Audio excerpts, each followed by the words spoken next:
Good morning, my Real News Midday TV family. Thank you so much for tuning in this morning for another news update for Thursday, October 30, 2025. And I'm wishing for everyone a wonderful and a productive day.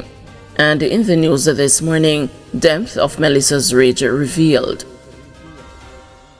The true scale of the catastrophe caused by Hurricane Melissa began to reveal itself on Wednesday as stunned rescue teams and weary government officials made their way to Black River, the St. Elizabeth capital that Prime Minister Andrew Holness grimly called Ground Zero.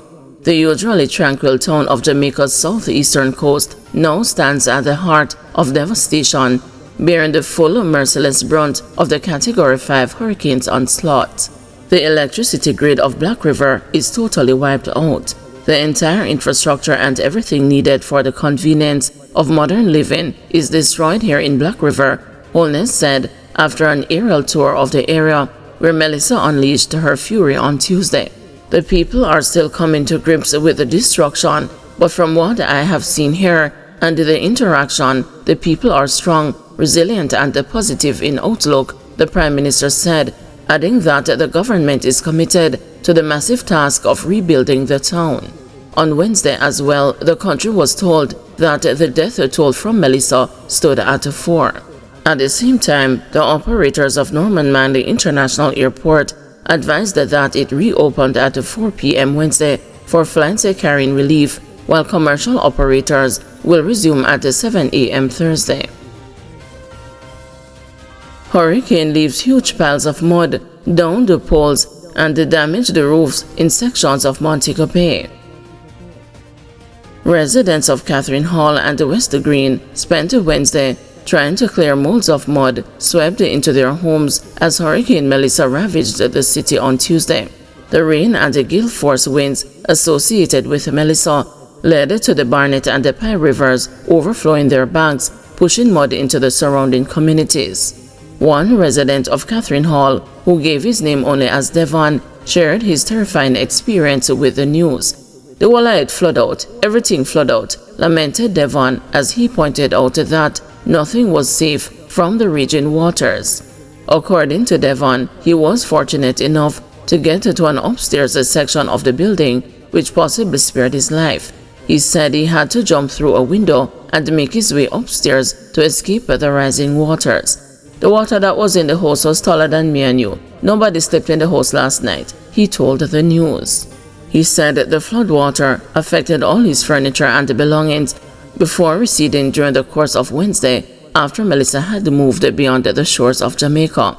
Another resident of Catherine Hall, who did not wish to be named, was seen helping his neighbors clean up their properties. He claimed that more than 800 properties in that section of Montego Bay were affected, plus several others in West Green.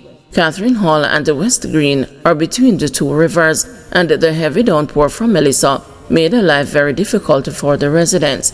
A news team visited Catherine Hall and was greeted by larger piles of mud as people sought to clean their houses. But they faced a major challenge. "We have no water to clean the house. We need the fire brigade or something," said Devon.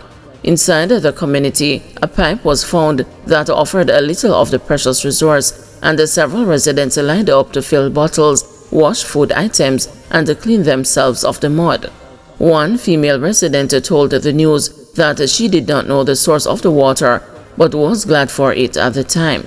In addition to the mud in their homes, several residents of Catherine Hall were faced with the challenge of the floodwater moving their vehicles from where they were parked.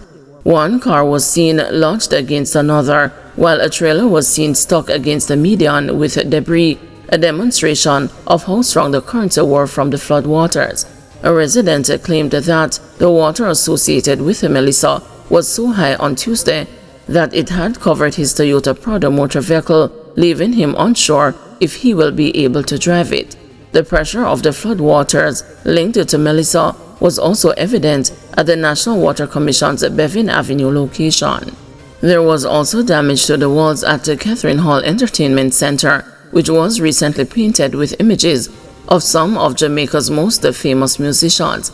Additionally, the walls at the Mega Marta complex and the Grand Depot supermarket were damaged in the general area.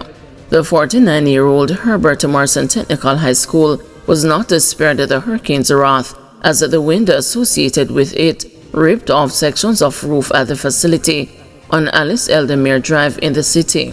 A section of the road adjacent to the school is now compromised following the wind and the flood waters. Most of the utility poles along Alice Eldemere Drive were down when the news visited the area on Wednesday. Greer resident recounts Hurricane Melissa horror. In the rural community of Greerfield, Montego, St. Anne, residents are picking up the pieces after Hurricane Melissa ripped through their homes on Tuesday. One resident, Gary Dawson, was among several community members seen trying to repair their roofs before nightfall after powerful winds blew them off. His furniture and the other household items were destroyed, leaving him counting the cost of the devastation. Terrible, terrible, terriblest thing we ever see. Nothing like this before. And I don't think anything like this is coming after. Man, Gilbert a baby man, he told the news, referencing the historic Category 3 Hurricane Gilbert that struck Jamaica in 1988. Gary described the moment Melissa tore through his home. Everything wet up, man, everything wet up. Bang the roof, we do everything. We tie down the rope, nothing couldn't help. It come right through the channel here, mash up the whole place, tear it off, tear down the trees. Every tree flat around it, Dawson said. He estimated the damage at roughly $300,000, including lost furniture, roofing, and the structural materials. We need zinc on board and anything we can get. Anything at all helps, he pleaded. Those wishing to assist can reach Gary directly at 876-566-8745. Some NCB branches to reopen Thursday. The National Commercial Bank Jamaica Limited says it will resume operations at 8 branches on Thursday. It says this is part of its phased recovery efforts following the impact of Hurricane Melissa. The branches that will reopen are Duke Street, Halfway Tree, Constant Spring, New Kingston, Portmore, University, Maypen, and Old Harbor. NCB says assessments are still underway across its network, and additional branches will reopen once the conditions are deemed safe. Customers are encouraged to continue accessing their accounts via NCB online banking, the NCB mobile app, and the ABMs at available branch locations. Our hearts go out to everyone affected by Hurricane Melissa, said Bruce Bowen, CEO of NCB. We remain committed to standing with our customers, team members, and the communities as the nation recovers. NCB will continue to play its part in rebuilding and restoring lives and livelihoods, all while staying true to our purpose of building a better Jamaica. Select Scotiabank branches to reopen on Thursday with limited services. The Scotia Group is advising that some branches across the corporate area, St. Catherine, Manchester, Clarendon, St. James, and St. Thomas, will reopen on Thursday, offering limited services to facilitate priority transactions. It says Scotia Insurance, Scotia Investments, and the Scotia Protect offices will reopen as soon as possible. Branches will offer limited services until 1 p.m.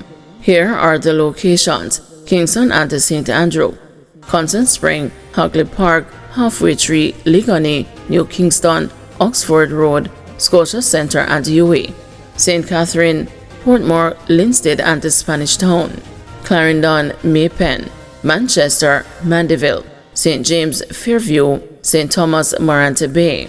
Scotia is reminding customers that they can also conduct transactions using Scotia Online Banking, but there may be a delay with transfers to other banks.